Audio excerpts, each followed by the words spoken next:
Howdy, you're watching the Think Brazos podcast. We host conversations with locals, politicians, and policy experts to help families thrive in Brazos County, Texas. So when you're thinking about how to make your community better, just remember, think local, think Brazos.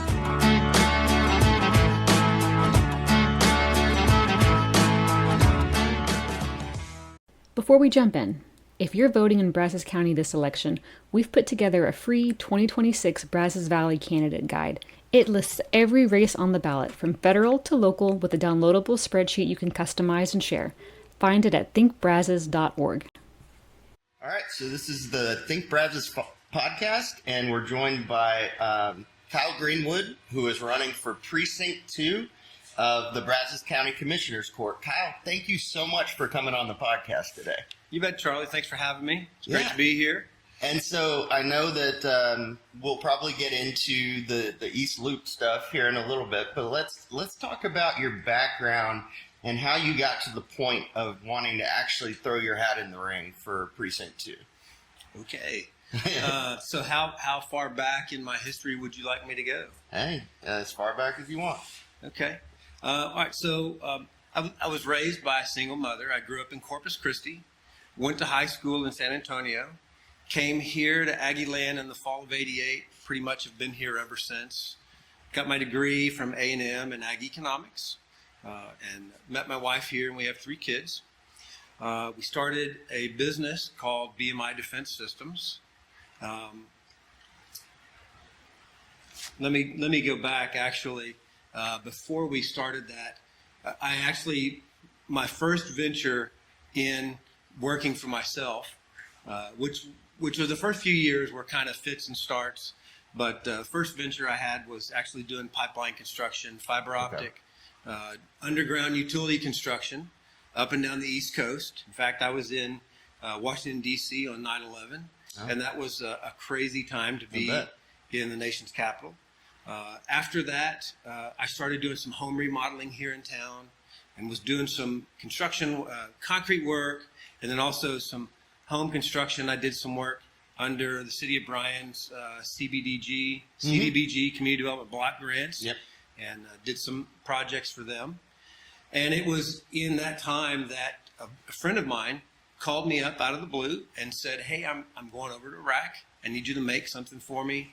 And so I made this piece of safety equipment because I felt like, hey, my friend is going overseas. He's risking his life for me. And so how can I serve him and his family? He's leaving his family behind. And I thought, maybe I go and mow his yard once a month or something like that to help the family out. But he had called me out of the blue and said, "Hey, make this thing for me."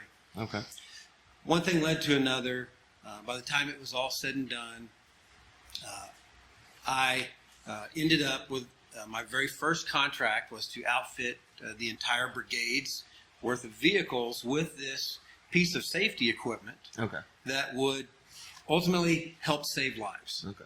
And in that first year of our equipment being overseas, I got numerous letters and testimonials from guys who would send me pictures back and write letters. And, one in particular, I recall a guy saying, "My wife and soon to be 3 children, thank you, because your system protected me. I was in an overwatch position and we were struck head on. And had I not been protected by your gear, I may not be here today." And so it was very rewarding. First few years were good, but it was a struggle to gain traction. After about 4 years, the DoD kind of recognized my technology had some real benefit. Okay. And then it was at that point that our business really took off, and we went from 8 people to about 80 people in just a period of about 6 or 8 weeks. And at that point then started pushing product out pretty quickly. And then also at that point they realized, okay, this guy has some creative ideas, and they're nimble and agile, and they're willing to work with us and work hard to make things happen. And so they started bringing other problems to us and saying, hey, can you help us with this? Can you help us with this? And so the business continued to grow through about 2013, 2014. And as it grew, we had started on Highway 30. We rented a small shop, a single office and a small shop area. And slowly we took up more and more of that building. Our landlord, at one point I said, hey, I need your office in that last space. And he said, okay, you got to wait for me to build this other building. So he did. And before he had finished the other building, I said, how much space do you have you not leased out in the other building? And he said, well, I only need this much. And I said, okay, well, I'll take all the rest of it. Wow. Continued to grow. We were eventually in 3 separate buildings in the All Highway in Brazos 30 County. area. Oh, yeah. Right there off of Highway 30, just south of Harvey Road, Elmo Whedon, right there. But it was rather inefficient. And so we realized we needed to be together on one campus.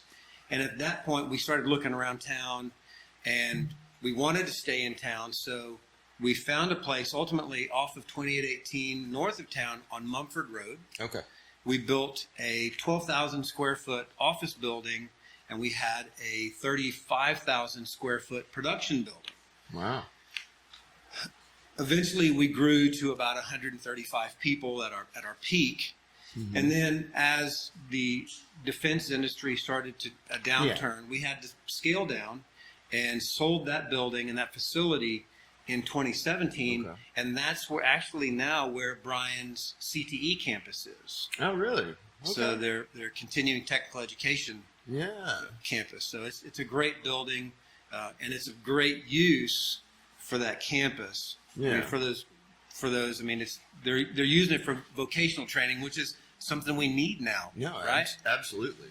So we moved back into a smaller facility, and then as the market continued to change during COVID, we actually had received notification from the DoD. They said, hey, you can't shut down your critical infrastructure. They don't buy from us at the same pace they used to, but some of the things that I created over time, they've made what are referred to as program of record, so that every military vehicle with a turret now must have this piece of kit that I created. Oh, okay. So we still produce those products. During COVID, they sent us a letter and said, please don't shut down your critical infrastructure. Do whatever it takes to stay functional. Yeah. So we eventually sold we had some buildings on Highway 30 again. We sold those, moved out to our ranch, and built a new building out there. So that's where your office is now. And so that's where we operate from now. Okay. Had to bring in, people don't realize this, unless you've built or developed something yourself. Infrastructure is the hardest, most expensive piece of developing a piece of land. I learned it when we first bought our ranch, which is also there in the Steep Hollow area. I had to bring in the water and the electrical service because it wasn't already there. When we built our building out there, we needed more electrical service than just household. Yeah, so I had to bring in 3-phase 480 service. And our building is about 2,000 feet off of Steep Hollow. And then ultimately, I ended up digging. I did all the trench work myself. I did all of that work to bring in the electrical service. We had sufficient water there. We had to put in another septic system. Yeah, I bet. So that's where we operate from now. Okay. And so that's an interesting background. I didn't know that about DoD and all of that. But let's get into why specifically are you running for Precinct 2 of the Commissioner's Court? Well, through my professional career, I've really done a lot of work more at the national level. Sure. And with that, I focused on what was going on at the national level, and because I really have no customers here in Brazos County or even the Brazos Valley. So I paid more attention to that, and that was where my customers were. Yeah. We also, I may not have mentioned this, we also do business overseas with our NATO partners and in Australia. So I paid more attention to our national level of government and didn't give much thought to the local government. Right. About a year and a half ago, I got the postcard that said, "Hey, we're gonna put a highway through the middle of your 40-acre square," and that got my attention. Was it going to go through your building that you had built? No, the building was off to one side, but it was going to go right through the middle of the 40 acres and basically cut that in half. And my wife and I realized this is bad. Yeah. We had owned our property since 2009. Okay. Her family actually had been out there since the 70s and had never heard anything about this. And we realized that nobody knew about this project that was being forced onto us, and we saw that as a bad thing for the community. And so we immediately bought the website noeastloop.com and started doing what we could to help raise awareness throughout the community about the issue. At the time, there had been a public meeting at the Brazos Center, and we actually couldn't attend, but there was a deadline. There was like a 7 or 14 day limit to submit your comments, and that's not very much time to raise awareness amongst an entire community where there had been no visibility. There was no transparency in the process of what was going on, and so our very first effort was to try and raise awareness in the community. And then, and so in that, the very first thing we did was we started researching how we got to where we were and gathering as much as information as possible. And we were talking to our neighbors. And we put out signs to advertise our website, No East Loop, and people started reaching out to us. And we started building a coalition of people throughout the county who were aware of this, and so we were again trying to raise awareness amongst the community. We held a town hall at Bryan High, and then immediately after that I started attending Commissioner's Court. And my first request to the court was to, hey, would you please give us more time, because this 14-day time limit is woefully insufficient to raise awareness amongst the community. Right. And so fortunately they did grant that request, which allowed us more time to ultimately continue our research, develop a movie which we've put out, which informed a lot of people about what was going on. So it was through this process of working in the community, trying to do what was best for the community, that I saw how important it is that we pay attention to local politics. The things that happen at the national level are important, and we feel them. But it takes a lot longer for the things that happen there to impact us than it does for the decisions that are made at the local level to impact us. And when they do, you really feel those impacts. Right. So I think I want to get into the concept of, we've talked about the No East Loop and your background with that. I think on the other side, the purpose that they said this was for is that the east side of town, Precinct 2, is growing rapidly. There's at least one development I know of coming in that's going to be close to 1,000 homes. Right. What do you think, should you win Precinct 2 Commissioner's Court, what's going to be your philosophy on balancing that growth with also taking care of the people that are already there? Sure. So one of my pillars is that I believe growth must respect what's already here. Sure. And pay its own way. Okay. The need and purpose statement of the East Loop was something to say that in fact I can't remember exactly what it said because it's been a while. Okay. However, what we demonstrated through the East Loop process was clearly there was no transparency in that process, and there was no desire for a roadway such as that within the community.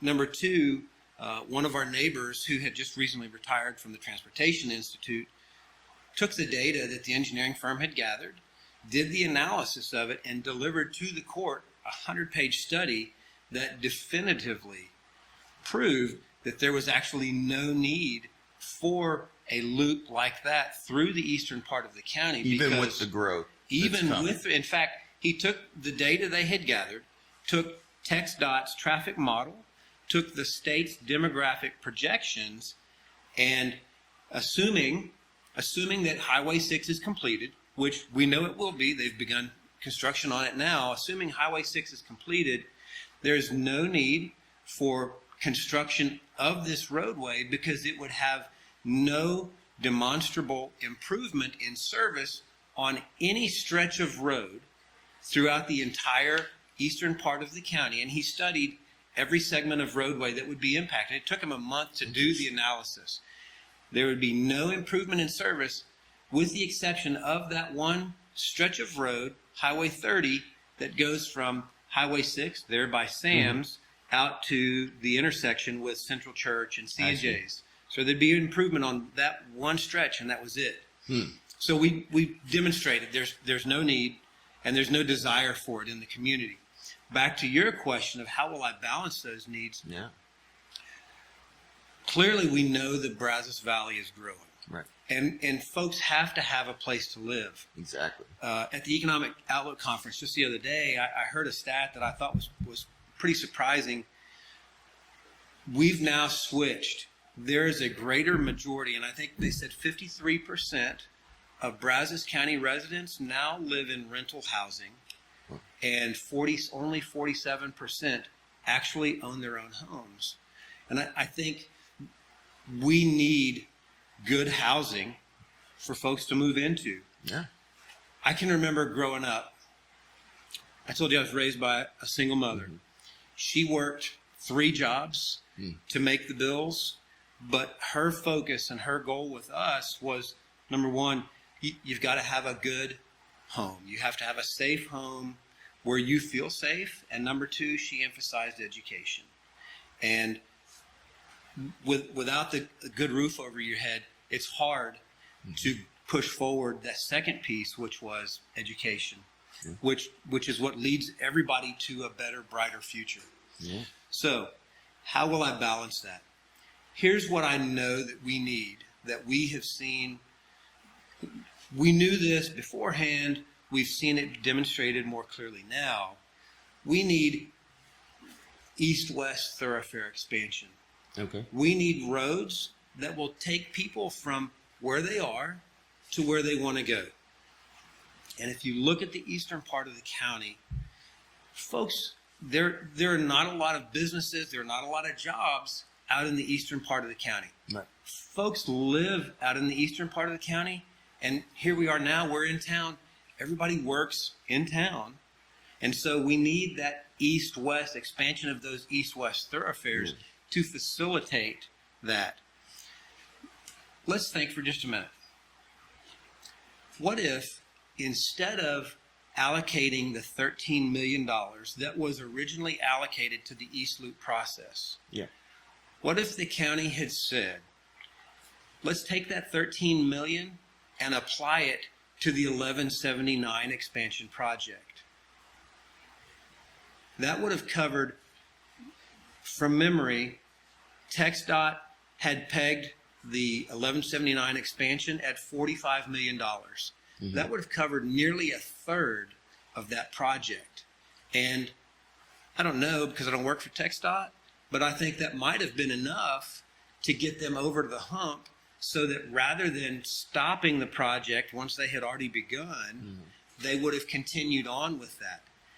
If that had happened, now that development that we're referring to that's further out would have great new thoroughfare to get in and out of town to facilitate ease of movement of all the folks that live in those 1,000 new houses that you mentioned. that 1,000 new houses, when it's fully developed, that's going to be at least 2,000 new vehicles going east and west, up and down 1179, which is already taxed and burdened as it is. And through that S-curve right there is a dangerous location. And I go through that S-curve every day. So I know how dangerous it is.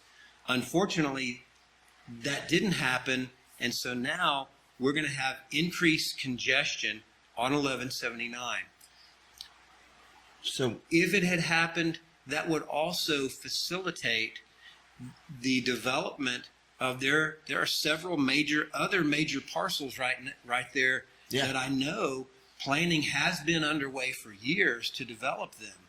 If 1179 expansion had been completed, that would have facilitated that development. So when I think back to the East Loop fight, I think what we really did was we stopped bad management from doing what it was doing, which would have actually harmed development in the county. And I'm glad to say that we were able to get it stopped. We were able to save the county over $7 million. Well, that's good. It's not 13 million, but at least it's 7. Exactly. Let's talk beyond transportation. We've talked a lot about that today, but if you're looking at your other priorities for your campaign, what you would like to do should you be elected, what are some other things that you're really looking at beyond, the East Loop and transportation that you're interested in taking to the county? Well, I think my number one priority is going to be doing everything I can to ensure transparency in everything that our government does. Okay. What does that look like? So we need to make sure that the process is as open as possible and that we invite the public to participate. I would encourage and I would support greater use of the workshops that we had begun over the last few months. The court had begun holding workshops, and I would encourage that we continue that to make it easier for the everyday citizen to go in and participate in the process and have those discussions with the full court.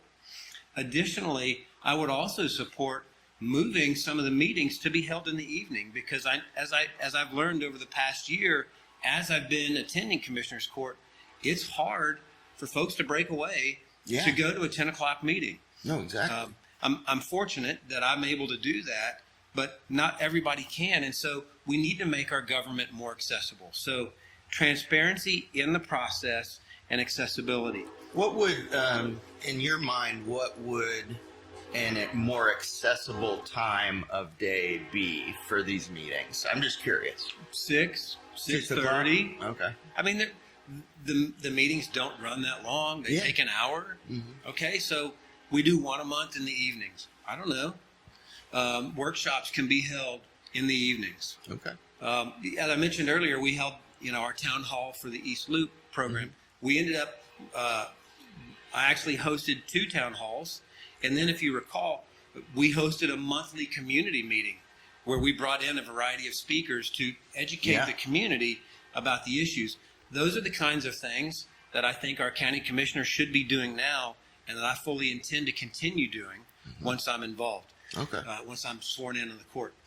The second thing, my second priority would be getting involved in the budgeting process.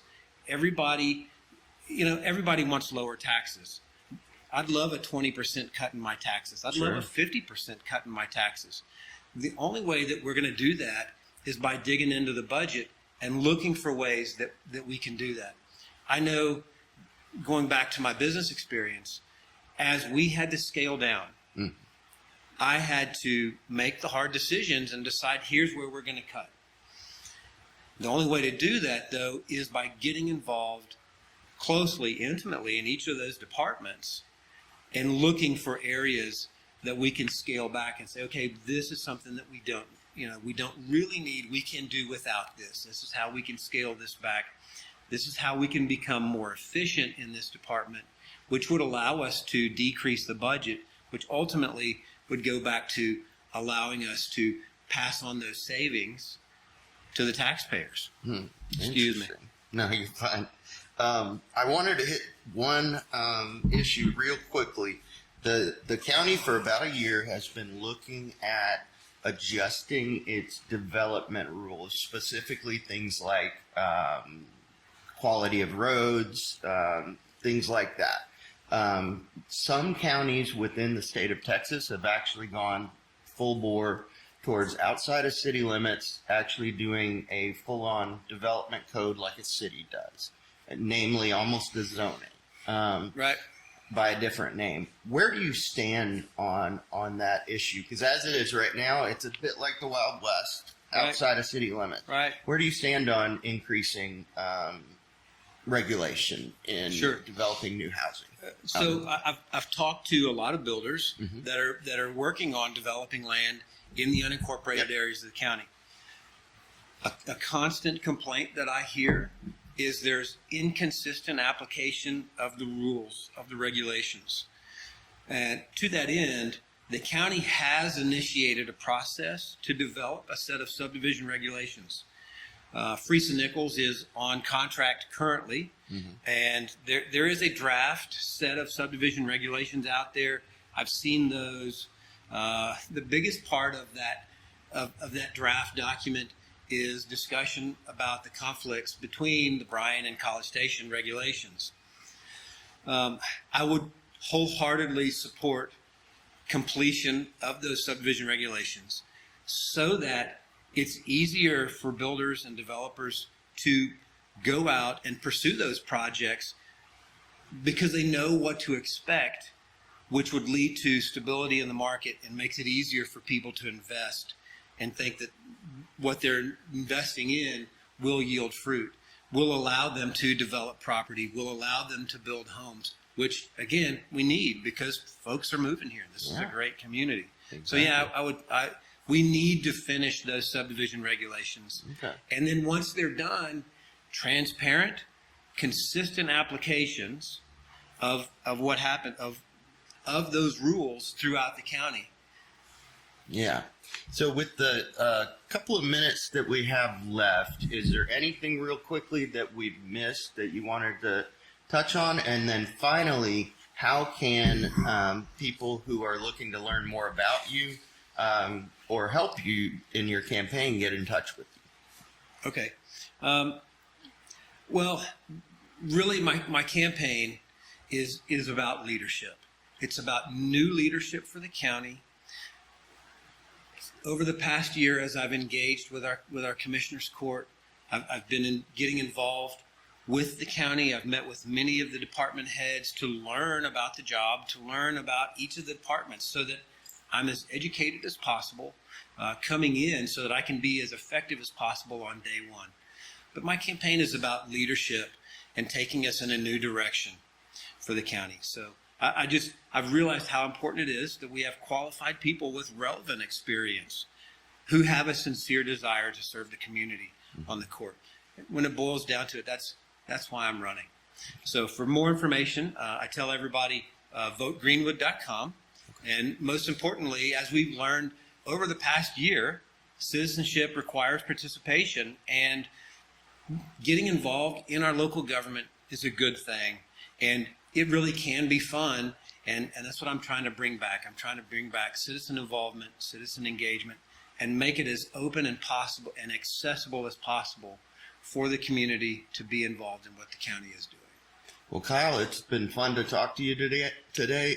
Again, this is Kyle Greenwood, who is running for Precinct 2, County Commissioner's Court, Brazos County. Thank you so much for coming on the podcast today. Charlie, thanks for having me. I really appreciate it. We appreciate it.